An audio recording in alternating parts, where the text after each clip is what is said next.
going to be a good one today. Today we are going to feature Yukon Axle and Gear, their whole line of lockers. And as always, let me find my remote here. We welcome your questions and comments. So just go ahead and type those in. I've got Debbie here to read those off to me. We also have Alex and Jamie here in the studio.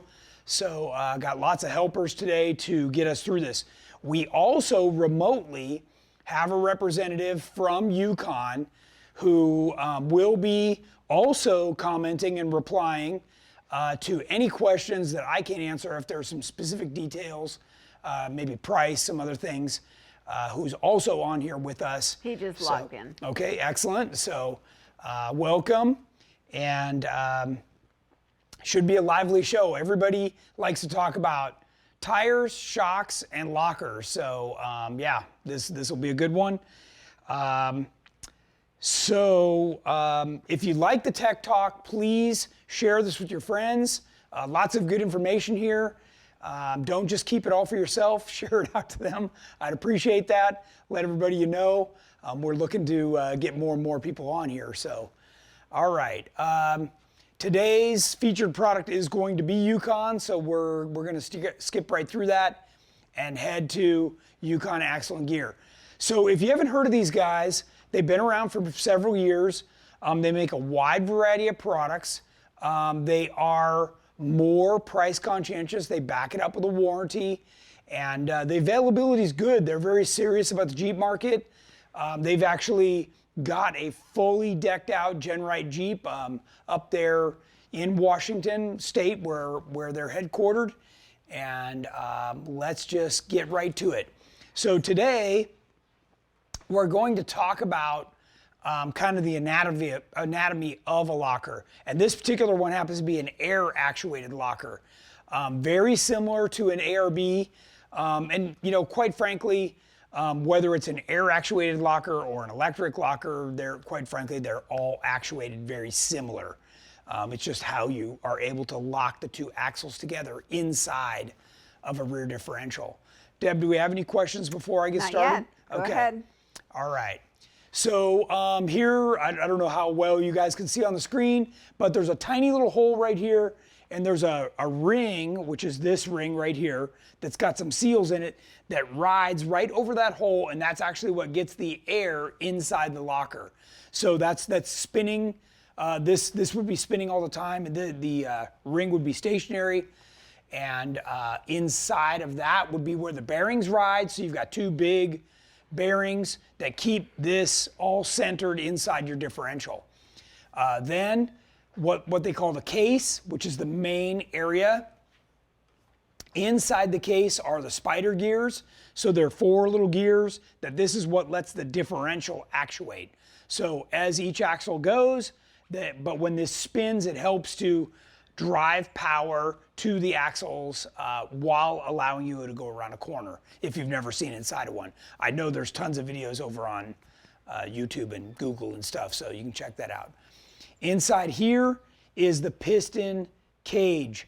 So this is part of what's going to make that whole thing actuate. And then outside here is where they call it the ring gear deck. This is where the ring gear, the big ring gear, like we've got over here, would bolt down to.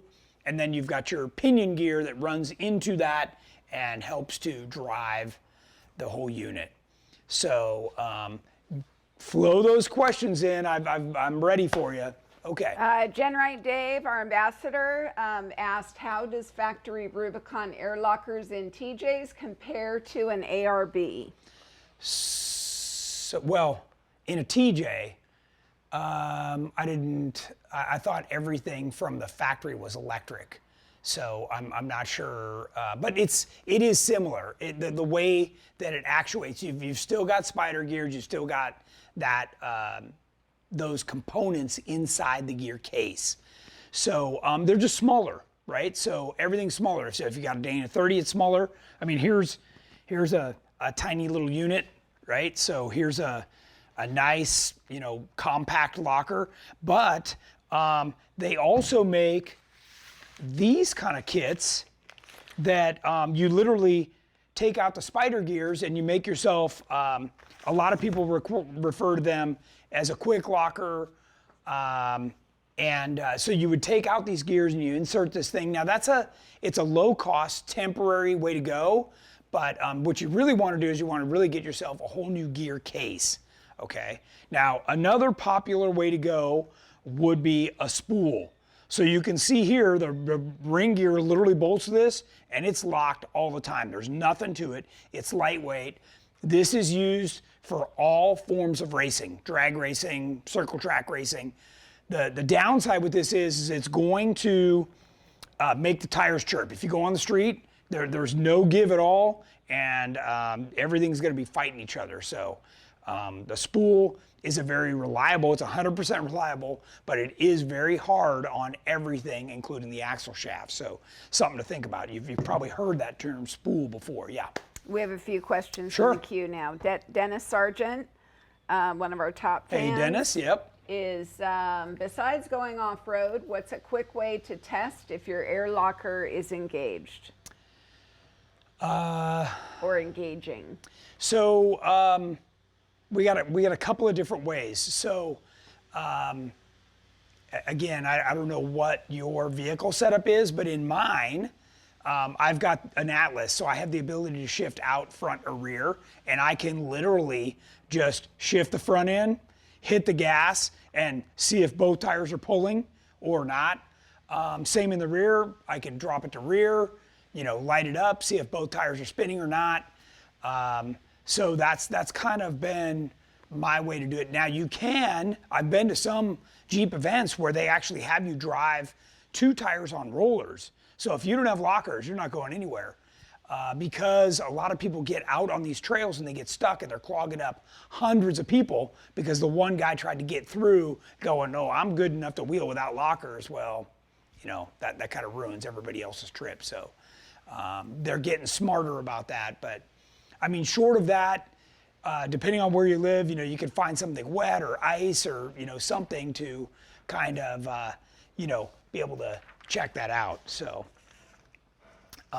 What other questions you got? Stephen Horsch, what's the main difference between a locker and a spool? So a locker is, there's 2 different types. There's the Grizzly, which is the brand or the type that Yukon sells, which is very similar to a Detroit. So what that does is with a quarter turn of the drive shaft, it engages these teeth and that locks it together.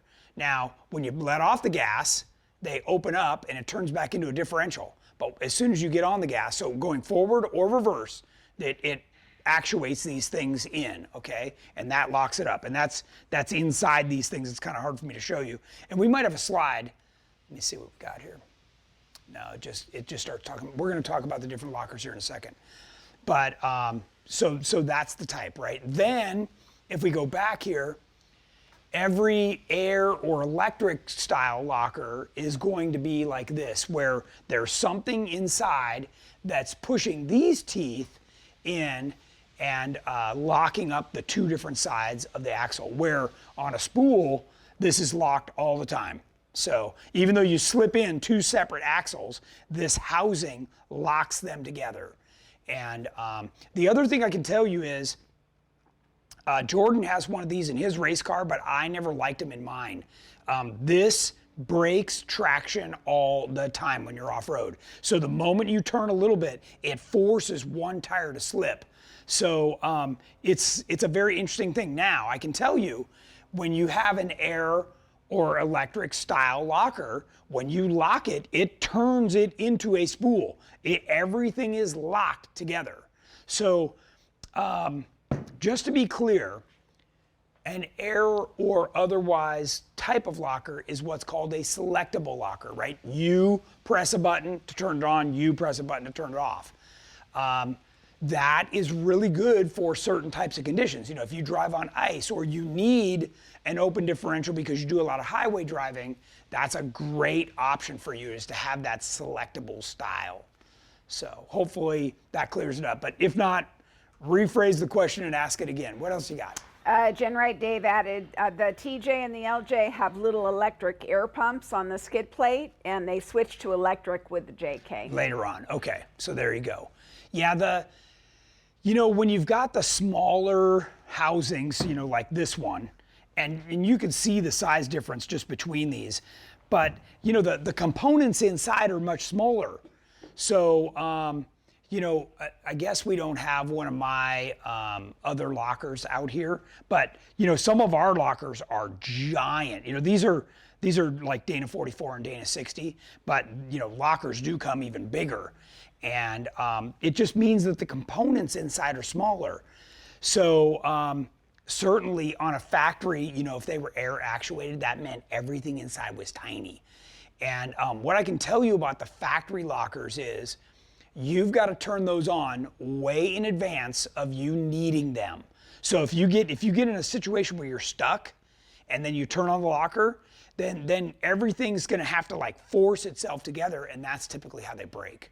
So I always advise everybody, if you're running factory lockers, even on the newer Jeeps, JL, JT, guys, that stuff is, I don't want to call it fragile, but it's just smaller components, right? So just be smart. If you treat them right, they'll last a long, long time, maybe even forever, depending on what you're doing. But just understand what you got. And obviously when you upgrade, you're talking about lockers that are more heavy duty. These are forged cases, high strength materials. So you get a lot more strength and durability out of them, and they'll take more abuse. So, okay. Jeff Barnard, what's the strongest e-locker on the market? I think it's probably the Auburn. That one's made for the military, so it's built in that kind of a specification. And that's the only one I know that you can turn on as you're getting stuck. You can just hit the button and let it crank together. So. Another top fan, Brett Behrens, what's the best way to get a stuck factory electric locker to disengage? To remove it. It's probably damaged. So so you're on the trail, right? It's stuck. I'm going to give you a tip. What you do is you drive like an absolute idiot. You're going to be like on and off the gas. You're going to lunge it, because what you're trying to do is get it to actually have something that makes it release. So a lot of the time I'm just real herky-jerky, and you can get it to, and if you do a lot of turning and do that herky-jerky thing at the same time, sometimes it even takes doing the herky-jerky thing in reverse. But a lot of the time, if you monkey with it, you can get it to release. But if that's the case, if it's starting to get sticky, it's on its way out, man. Get rid of that thing quick. Like, get yourself off the trail and replace it. Esther Parrott Newcomb, what is better, air or electric? Is it a preference or type of wheeling that you do? No, that is totally a preference. A lot of people, especially in the off-road community, air up and air down. So they're like, well, I've got air on my Jeep anyways. I might as well just have air actuated lockers. And, honestly, electric lockers haven't even been that kind of reliable, maybe over the past 5 or 6 years. I mean, they were, at least in the bigger versions, when you start talking Dana 60, 70, 80, the electrics really weren't anything. They were offering them in factory vehicles, as a locker push button option, but honestly, they've just kind of become more reliable. So the ARB, kind of air locker has been around a long time. They've been reliable. They've got, this whole thing figured out. And, Yukon has their version of that. They call it the Ziplocker, and it's good. They've had this for many years now. It comes with a warranty, and they want to play in this market, so it's part of the reason I'm talking about it. And honestly, the Yukon lockers are competitively priced. They're a really good value. So when you're shopping to get a locker, I'm going to show you a bunch of different types, so you got to figure out what's the best one for you. But consider the Yukons, because they're a value price for sure. Brigida Hopkins, looking to add a front locker to a 2021 Sport S JT diesel. Does Yukon have an application for the JT, and should I go air or electric? Okay, so I'm gonna let the Yukon guy actually chime in on that because I'm not as familiar with the new stuff that they've got available for really new vehicles like that. Chances are they already do. We just gotta look at that. And they're gonna have an air option, so. Greg Mina, hey Tony, 2012 JKU. ARB lockers working Jeep hard in a red section and could hear the compressor coming on more frequently. Yeah. Worked normal across the rest of the day. Thoughts on why it would run more often? So you got a couple of things. One is you've got a compressor, right? So there's a compressor like this, and from here there's some solenoids that activate the air. So they basically, when you push the button, it takes it from this little tank and runs it out to your locker, right? So sometimes they develop a leak somewhere in this system, somewhere along the line, all the way back to the differential. And sometimes it's a leak on this little tube. So this tube is brazed into this ring, and the connection between the tube on the inside of the differential and the outside sometimes comes loose or gets a crack or some kind of a leak. And sometimes it's the seals that run on this surface. So if you've damaged the bearings inside here and there's a lot of deviation inside the differential, you don't know it, obviously it's not very easy to tell, then this unit can run out of round and it pushes the seal to one side and it lets the air by.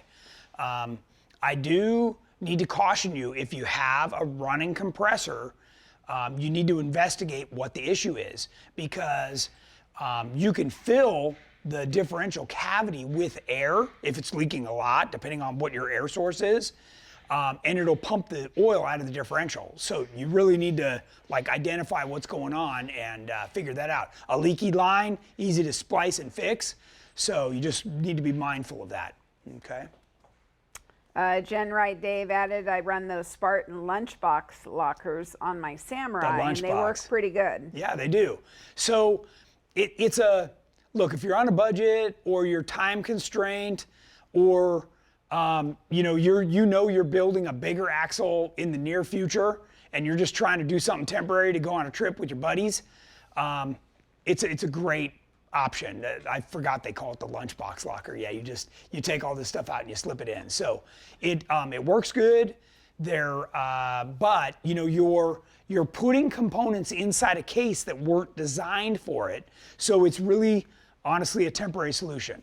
Now, if you're on a 33 or a 35-inch tire, you're not pushing it that hard. You start getting to 37s, you're asking for trouble. So just keep it in mind. Obviously, those things are usually priced at like $299, maybe $399. They're inexpensive compared to a whole unit that's going to be, $700, $800 or more. If it's an air locker, you're talking $1,200. So, okay, you just get what you pay for.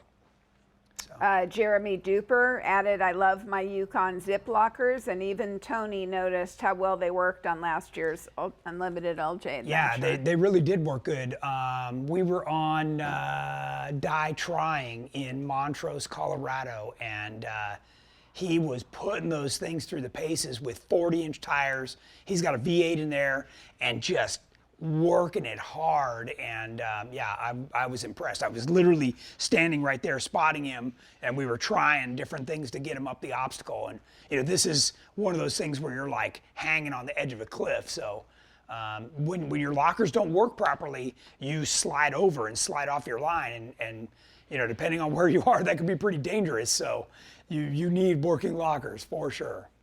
Yep. Colby Scroggins, JK Rubicon, automatic, 37s, daily driver, lots of highway and moderate trail use. Would you suggest 4.88s or 5.13s? So I always like to go deeper, right? On a 37, a 5.13 is the way to go. And that's going to let your automatic transmission stay in overdrive longer. It'll drive a lot better. You'll be much happier with it.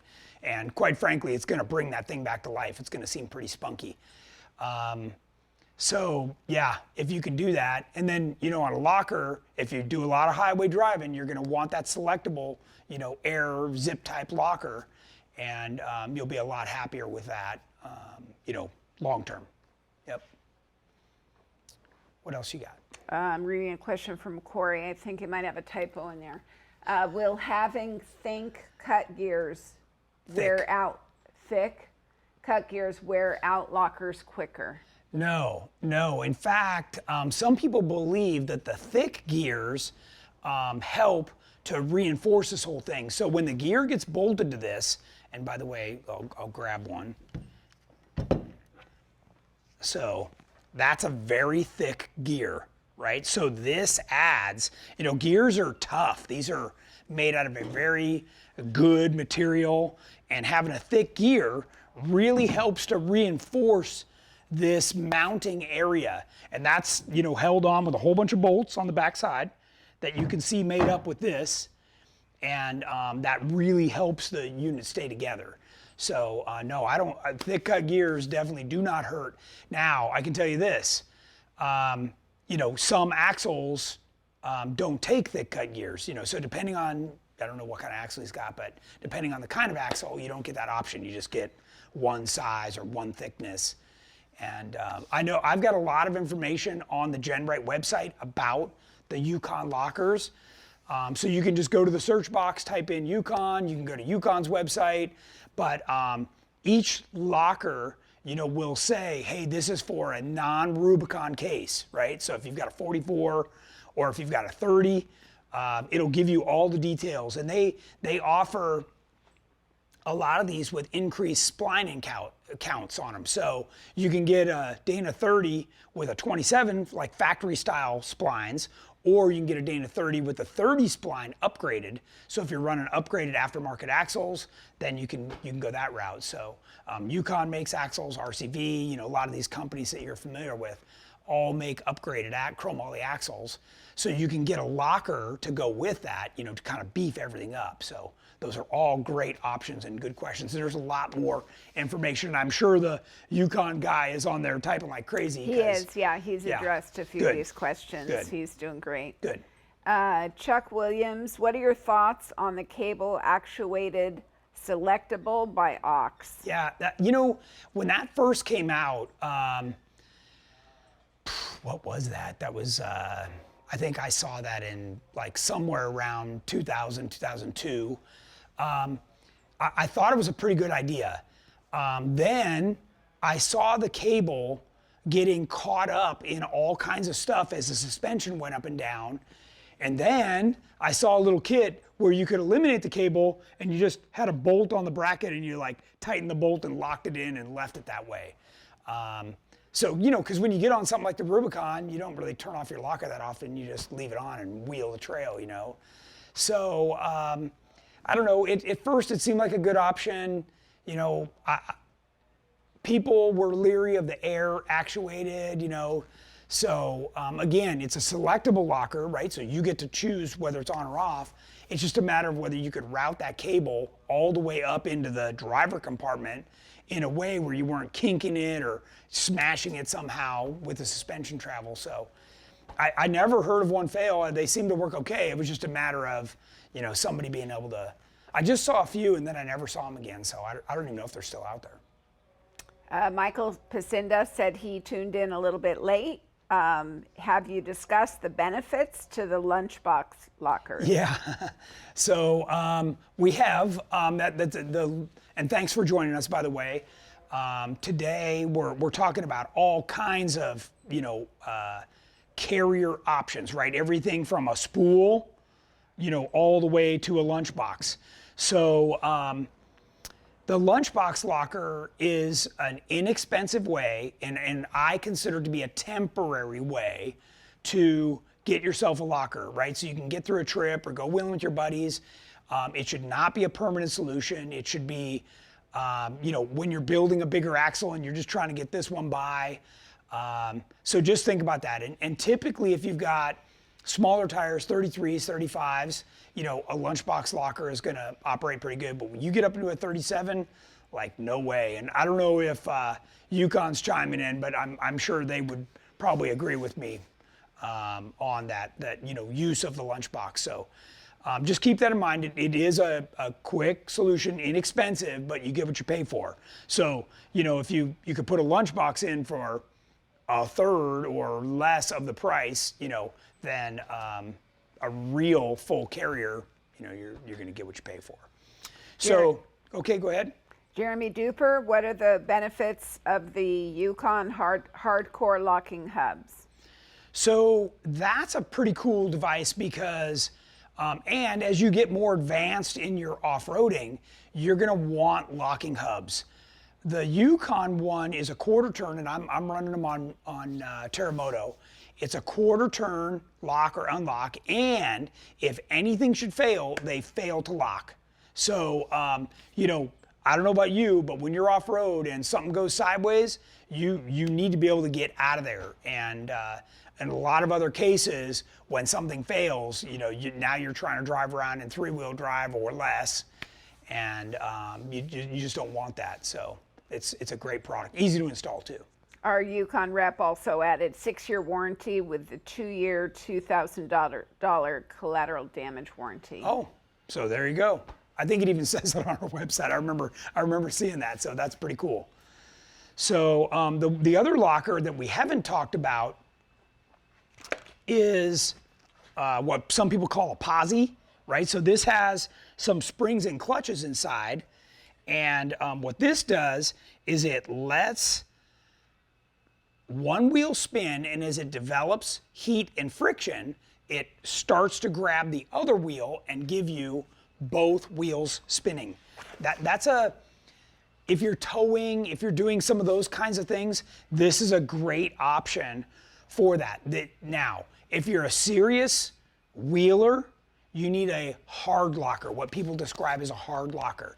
You want, you need that locker, so whether that's a Grizzly or Detroit style, or a Spool, or an air style locker, you want a hard locker too. That's gonna keep you on your line. You know, you get a posi style and it's gonna spin, and you know, you're gonna be all over the place, and that's how you get sidewall cuts and flat tires and damage other things, because one tire's gotta get going before the other one starts to pull. So while that, you know, once you start spinning a tire, when that hooks up, you stand a chance to damage some stuff. So just keep that in mind, and you got to keep that in mind when you're making your selection, right, of the type of locker, because otherwise this operates like a regular differential. Okay, what are the questions? Mill Winfrey, does the Grizzly locker have a tendency to load up on one side or the other? Mine seems to push me off to one side on a straight line, not a turn. Okay, so in that case, I'm going to advise you to put some Torco synthetic in there. And I don't know where you live, so I don't know what the temperatures are, but if it's in the cooler time of the year, you want like a 75-90, and if it's in the warmer time, you want like an 85-140. Putting a synthetic in there will get that thing to engage and disengage much smoother. In fact, to the point where I no longer feel that or hear clunking. I mean, it just makes the thing smooth. Now, over time, you know, whether it's a year or two, I don't know how much you use your vehicle, but if you ever hear the clunking again, it means it's time to change the oil. So it's a pretty simple way to go. And that's a great question. I'm glad you asked it. Yep. Elias Rahal, for a snowy state, do you lock rear and front, or keep front open if it's a daily driver and weekend warrior off-roading? Yeah, that's a good question. I know almost always when I talk to somebody in a snow or ice condition, they always say they want a selectable locker. And you know, you'll find out real quick, you know, because you can turn it on and off, you know, if you're on anything, even like the roads slightly off camber, you'll notice with, you know, that thing will start sliding out and pushing and doing all kinds of weird stuff. So I'm gonna tell you, you know, you've got to experiment with that and figure out what feels good in your vehicle and on the type of you know, whether it's uphill, downhill, flat, turns, you know, because you go around a turn with it locked and, you know, you're going to be doing 360. So, yeah, you just got to kind of figure that out. And the Yukon guy can chime in too. I know we've got a chart in here as well. He also added in that Yukon will cover up to $2,000 parts and labor and towing if you break their locker. Nice, nice. That's pretty nice. I don't know anybody else who does that, so yeah. That's pretty nice. All right, should we keep going, or you got more questions? There's more questions, but go ahead. Okay. Go ahead and fit in more stuff. So the next it talks specifically about Yukon Ziplockers, right? So it's air activated to give you on-demand instant traction, right? It locks up both sides. Now you got both wheels driving. It's a forged 4320 case, so very heavy duty, high alloy case. And that's going to give you the strength that you need so the thing just doesn't blow apart.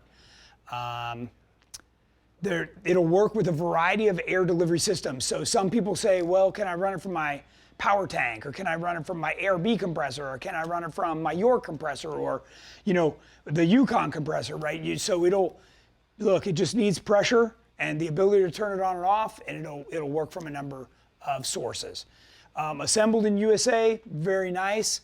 Try and keep those jobs here where we can. And then, like he said, the 2-year replacement and $2,000 collateral damage warranty, which is pretty darn cool. Okay? And they make those zip lockers for everything from a Dana 30, 44, 60, 70, right? They got a lot of them. So again, the anatomy of a locker is, now this is this here is the Grizzly Style, which is similar to like a Detroit. So these are those teeth I was telling you about right in the middle that click together, and basically this case keeps those teeth from prying the whole thing apart. So just like the other one, your ring gear bolts on here, your bearings right here. Very simple. These are dead reliable. Okay, that is the benefit to these. The downside is like I told you, whether you're going forward or reverse, it's a quarter turn of the drive shaft and that baby's locked. Okay, so if you're driving in a snow or icy condition, this is not the locker for you, unless you just want to be a wild man and like, woohoo! But otherwise, off-road, super reliable, makes it easy to drive. We've run these before, both Jordan and I. Jordan raced on these for years, super reliable, okay? So if you're looking for 100% reliability and you're not driving on snow or ice, this is a great option. Then here's what we were calling the Lunchbox Locker, right? They call it, that's their Spartan model. And you take out the little spider gears and you drop this in and you got yourself a locker. So it has that same style, you know, where everything clicks together. You can see the little teeth and you're good to go. It'll get you by for a while, but it's not built for big tires, okay? This is a temporary solution. Then, okay, so now the Dura Grip, which is like the posi traction that we were talking about. So this is widely available for a lot of different applications, right? It's got the 4-spring system, like you saw here on the bench and here in the picture. And they're using a brand name composite clutch material, Rebestos, who's been known for making brake materials for a long time, and clutches. Smooth operation, so that this is super smooth, right? You don't even notice it. You just get the extra grip when you need it. Again, the heavy forged 4320 steel housing, that's really nice. It's going to give you the reliability, and you know, super easy to rebuild and maintain down the road if you need to. Way less than a whole new unit, right? Because you're just replacing the clutch materials. So very, very low cost.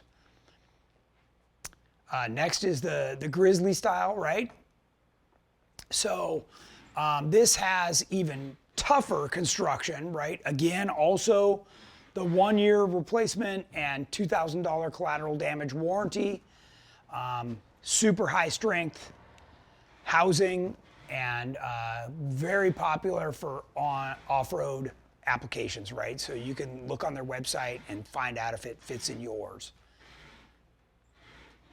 All right, and then we talked about the spools, right? So this is 100% on all the time. They recommend it for drag racing and serious rock crawling applications, right? So this, I can tell you, Jordan runs this in the back of his Ultra 4 car because he's got 800 horsepower. And when he wants to light up the tires, he just hits it and spins the tires. And by doing that, you're actually able to kind of drift the car where you want it to go, opposed to an underpowered car where one tire is chirping all the time and you just feel like it's fighting the whole time. So that, if that helps at all. What are the questions have you got right now, Deb? Leaf Barron, what is your opinion on Auburn Locker 35 spline for the JK Rubicon 44 front? Yeah, I mean, all of these, I highly recommend going with some kind of a locker. And when you get away from the factory locker, you're going to be getting a better quality locker. The mass-produced stuff that comes in your vehicle stock is just that. It's mass-produced. They're counting pennies on everything they put in there. So when you go to an aftermarket, I mean, you can see just the finish on these. The quality is like way better than anything that comes in a factory vehicle. So, yep. And the Yukon rep answered a previous viewer's question. They do not make lockers for the JT, but believes ARB makes rear lockers for the JT. Okay. Devin Olson, I've heard electric lockers take a half rotation of the tire to engage. I've also heard they will disengage for almost a full rotation of the tire when going from forward to reverse. Can you clarify this for me, please? I haven't had that experience. I heard the same thing, and that was mostly geared around the Eaton e-locker. But I have not had that same experience. I saw people on the trail and I was asking them like, hey, what's going on with your lockers? And they just said, oh, that's how this one works, and I was kind of surprised because I hadn't heard that before. Sometimes the manufacturers build those kinds of things in as safeties, right? That's what's allowing the thing to get together and lock up, without just crushing or ripping the teeth off the ends of the unit, right? So, yeah. And again, I always encourage people, turn on your lockers before you need them, right? That's a super important thing that I want you to have those, you're on a line, you want to be able to hold the line. If you go to try something and slip off, well, now it's too late. You needed the locker before you slipped off. Now, you're going to be lucky if you can get out of it. And, quite frankly, that's how the trails get all jacked up because people are, trying to do that stuff and save it without having to back up. So.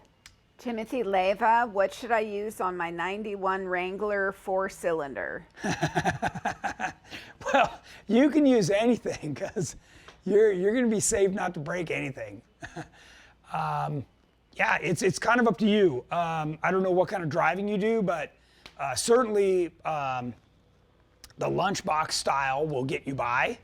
And I don't know what size tire you're running, but chances are it's not much bigger than a 35. And that would get you by for a while.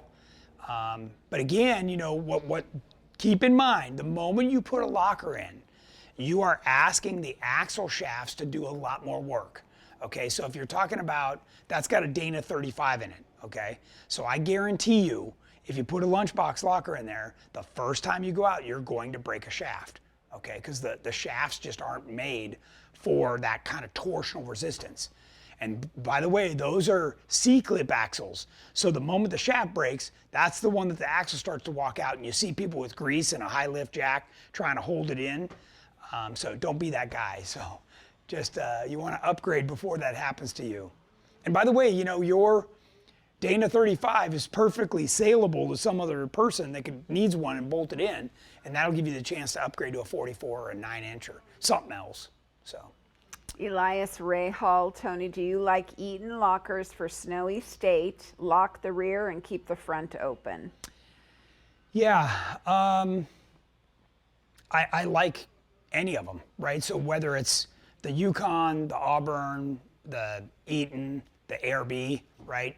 When you've got some kind of traction device, that's going to help you in those situations. So You know, the Dura Grip that we just talked about a minute ago, where it's a limited slip kind of a traction, that's really smooth, and that typically will help you, you know, get moving without making the vehicle get out of control. If you want a hard locker, then you're going to have to choose one of those selectables, but you definitely don't want the Detroit type because that's out of your control. So, yep. Kelly Sims, top fan, asked, please talk about when not to use lockers, tight turns, etc. Do you recommend always using them? I know we talk a lot about this. Yeah. So Kelly gets to wheel with me quite a bit, and he and I are always talking about when to have that locker and when not. Now, Kelly has the benefit of a big horsepower engine, right? So there's times when, you know, he can use the horsepower to manipulate the vehicle, even with the lockers on. But he's right. You know, there's times when we get on sticky rock, you know, where everything's biting and you need to turn off that locker. But what you need to do is turn it off, get through that section and turn it back on, you know, so you're ready for the next obstacle. And I know, look, I've seen plenty of newer drivers, right? And it's hard to keep track of all this. Where's my tires? Where's the guy behind me? What's the spotter saying, you know? And then, you know, keep the lockers on or off. I wheel with a lot of experienced people, and I can't tell you how many times even the experienced people don't have lockers on, don't turn them off. You know, like, it's a lot to keep track of. So you're gonna wanna just slow down. It's supposed to be fun. You don't need the death grip on the steering wheel, and just relax and, you know, work with it and enjoy yourself. So. Thomas Scott, what are your thoughts on the Detroit True Track? So True Track is just like the Dura Grip, right? That's a limited slip. That one is gear driven. So that's a little more quick to react, right? It's because it's mechanical in nature, kind of like the spider gears inside the regular differential. So they all have their advantages, and you know, that just happens to be a patented design by them, where, you know, Yukon or one of the other companies is going to be more of a clutch style pack. So it's they all have their place, I can tell you that. You know, a lot of road car racers like the True Track. They like that style versus the clutch pack style. So it just kind of depends. And, you know, most of us want a hard locker. So we're doing Spool, air locker, Detroit, you know, Grizzly Style. So, yeah. What else you got? Unrelated question, Sure. Andrew Gamble. I'm having a debate. Can you please shed light on bigger versus smaller springs? I have a 3-inch lift on a 2015 JKU.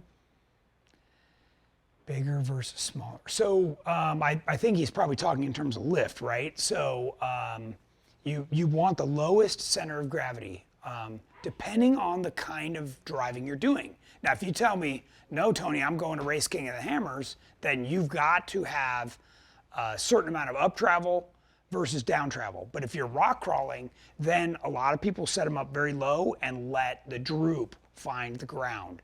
So I'd need a little bit more information on that. Obviously, you know, if you're finding that you don't like the ride with the low center of gravity, then, you know, move up a little bit. I mean, it doesn't take much. An inch or two is a lot on one of these Jeeps, and it'll change the ride characteristic altogether. So, yeah, definitely. If you supply me more information or just direct message me, I'd be happy to help you out. Or call in. We got guys sitting there on the phone. James Quast, I have a 2006 TJ Rubicon with stock Dana 44s and want to add locking hubs. I've heard I need to go away from my 5 on 5.5 to 5.55 wheels. I'm sorry, 4.5 to 5 on 5 wheels. Any thoughts? I believe that Yukon makes a conversion kit for that axle, and they can chime in. It used to be made by Warren. I think Yukon took over the production of that, but it's a cool little kit, and it has external hubs that go on there, and it does make the front end 3/4 of an inch wider. So I ran it for a long time back when I had a Dana 30. I mean, that was a long time ago.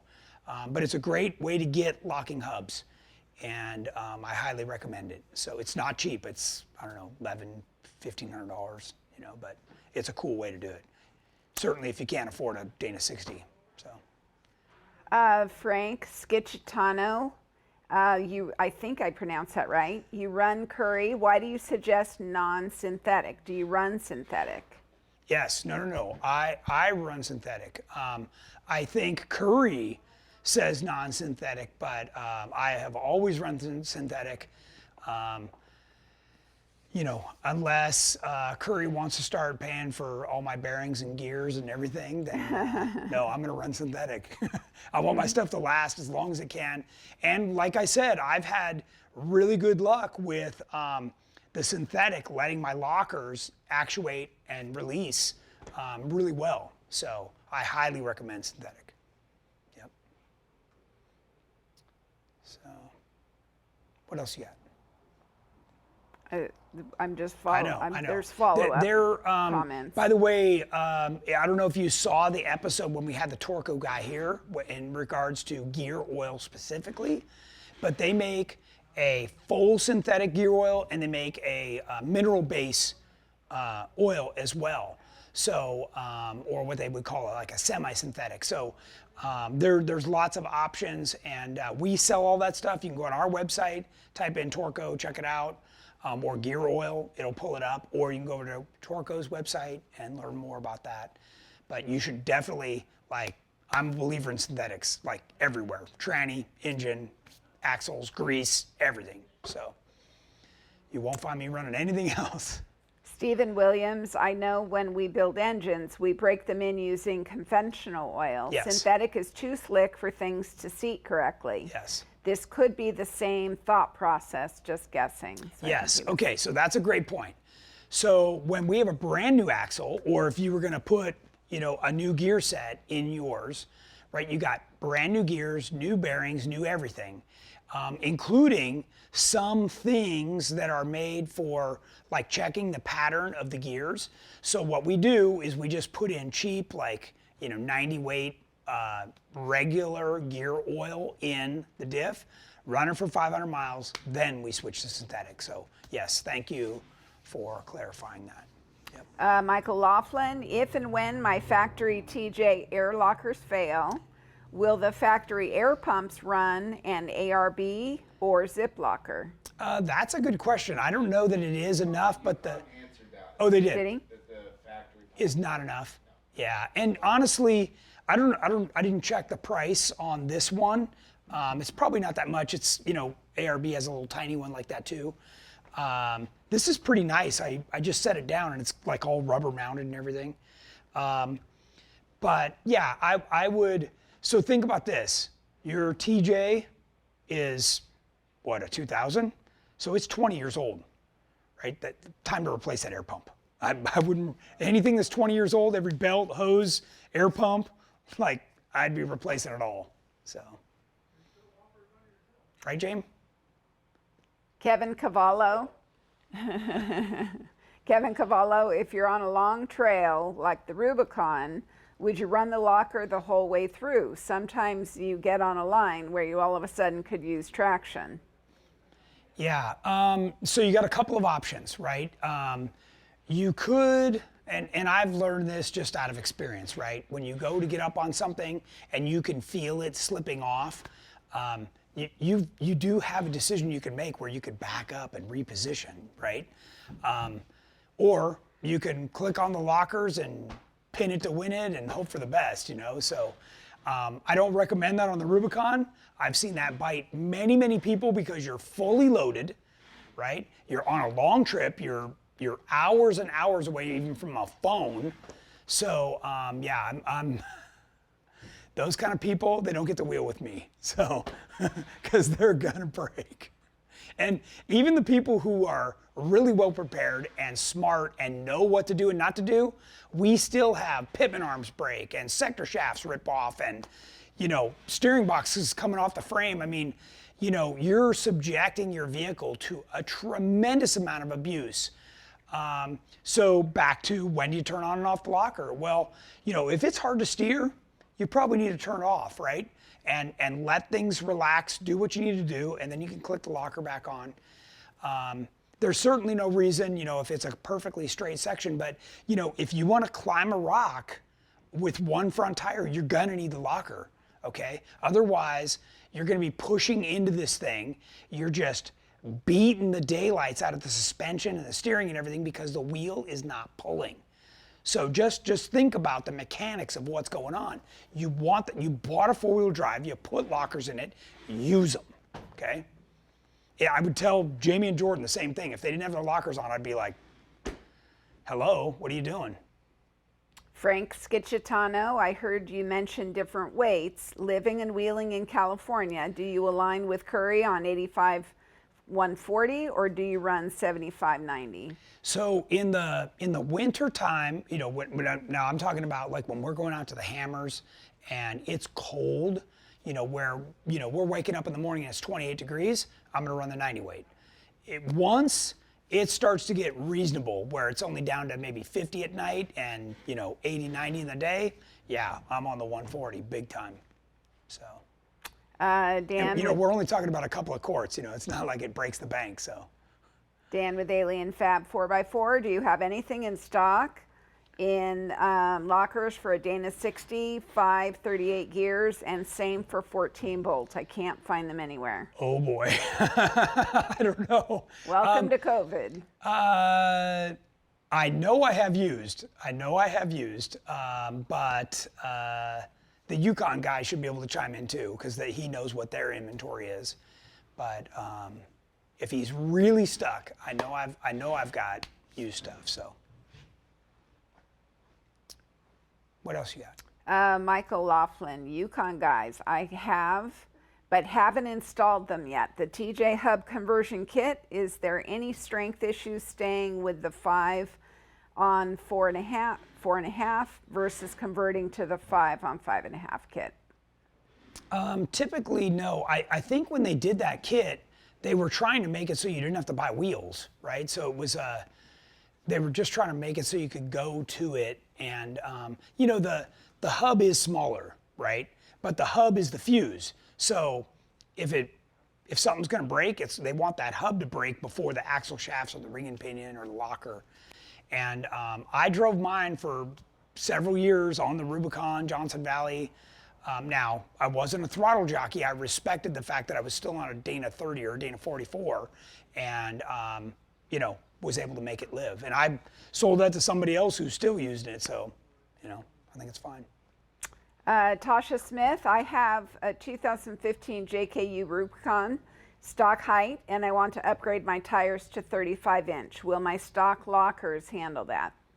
Yeah, again, the lockers will be fine as long as you are not turning those on while you're under power. You need to, before you get to the obstacle, off the gas, like coasting, but not decelerating, right? You just want to be in neutral position with the drive line, right? It can all be moving. And you want to click that locker, give it a second, and then you can reapply the gas. Okay, but if you turn those on under power, I'm telling you, if you saw the insides and how tiny everything is and the little splines that gotta keep a 35-inch tire moving, you'd be amazed. So, pretty scary stuff. Okay, we're all caught up. The Yukon rep is doing a great job. Okay, good. I've got one unrelated question. Yeah, because we're down to the last few minutes. Let me find it. You go ahead and continue, and I'll find that other question. Okay, so again, as always, if you don't see what you're looking for, or we haven't talked about the question you had, call in. My guys are still there.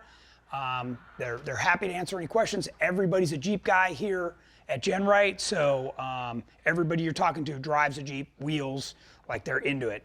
If you're happy with our products, I want you to go on our website and please write a review on that particular product. It's a simple little thing. You just click the red button. When you scroll down, you can write a quick little 1 or 2 sentence deal and write a review. I'd appreciate that.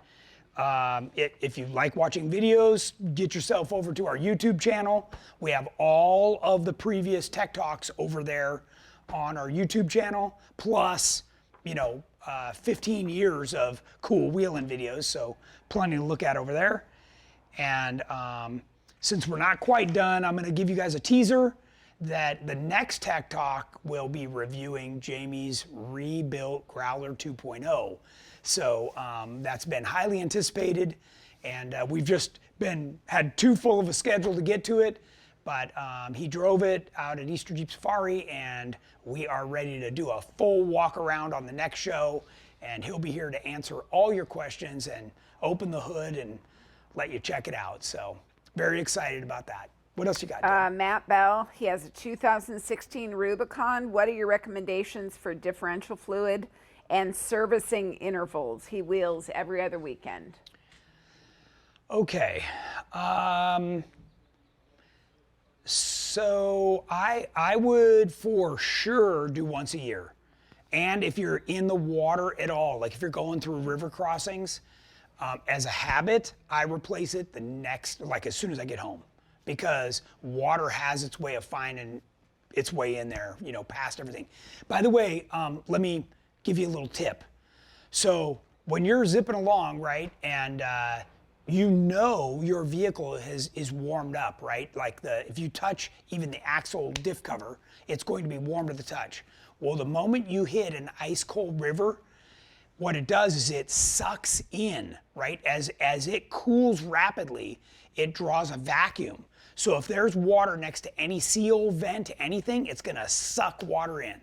Okay, now I'm sure you've never thought about this, but the same thing happens to your engine, your transmission, your front axle, your rear axle. It's just the way it is. So if you're doing water driving, you just need to keep that in mind, and you've got to up your service interval. Now, obviously, by having a synthetic, it tends to repel the water. It'll push it off, where regular oil or gear oil would emulsify and mix it in. So just keep that in mind. But once a year minimum, I would replace that stuff. Again, it's just a couple of quarts, so you're not talking about that much.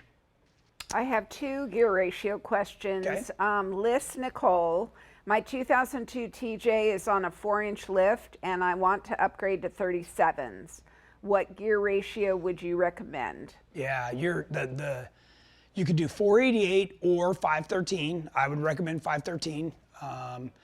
Now, the downside with 513, if you haven't upgraded the axles, is the pinion's getting real small. Okay, so a lot of people kind of lean toward the 488 because they want to keep some strength in the gears. But you're spending a lot of money, so you just need to think it through. And if wheeling is your thing, if you're really getting into this and you're going to 37s, you're going to start wheeling harder and with people that are more built than you. Eventually, you're going to be on 60s and 40-inch tires.